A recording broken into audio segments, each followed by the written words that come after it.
అయితే మనకి విజయ్ ఆంటోనీ గారి 'మేనల్లుడ్' సినిమా అండి. 'బుకీ' అని. అది కూడా జీ5లో స్ట్రీమ్ అవుతుంది. అయితే ఏంటంటే మొత్తం 2 అవర్స్ 9 మినిట్స్ ఉంది. ఇద్దరు హీరో, హీరోయిన్ కూడా బానే చేశారు. వాళ్ళకిచ్చిన క్యారెక్టర్స్‌లో గాని, మనకి సినిమా స్టార్ట్ అవ్వడం ఒక బ్రేకప్‌తో స్టార్ట్ అయ్యిద్ది. ఆ బ్రేకప్‌లో ఎలా ఈళ్ళు డిప్రెషన్‌లోకెళ్లారు, ఎలా ఫేస్ చేశారు బ్రేకప్‌ని ఏంటి, తర్వాత వీళ్ళిద్దరు కలిసారా, కలవలేదా, మధ్యలో ఎవరినైనా లవ్ చేశారా, చేస్తే వాళ్ళతో లవ్ కంటిన్యూ చేశారా, లేకపోతే వాళ్ళతో కూడా బ్రేకప్ చేసుకున్నారా అనేది మూవీ అండి. అయితే మొత్తం ఓవరాల్ మూవీ చూస్తే పర్లేదు యావరేజ్ అని చెప్పాలి. ఒకసారి ట్రై చేయండి. ఖచ్చితంగా ట్రై చేసి ఒకసారి ట్రై చేయండి. మధ్యలో అప్పుడప్పుడు కొన్ని పాటలు రావడం, విజయ్ ఆంటోనీ గారు రాసినట్టున్నారు. ఆ పాటలు రాసి పాడినట్టున్నారు. ఆయన కనిపించారు. అప్పుడు ఆయన కనిపించినప్పుడు ఆయన ఒకటే అనిపించింది.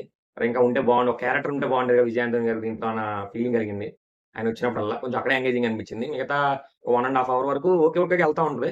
మరి టాప్ అని చెప్పలేం, అలాని లో అని చెప్పలేం. మీడియంలో అలా ఫ్లాట్‌గా ఎళ్ళిపోతా ఉంటది. ఫ్లాట్‌గా ఉంటది. హై మూవ్‌మెంట్స్ ఏమి ఉండవు. సరదాగా ఎళ్ళిపోతే అక్కడక్కడ ఫన్ క్రియేట్ అవుతది.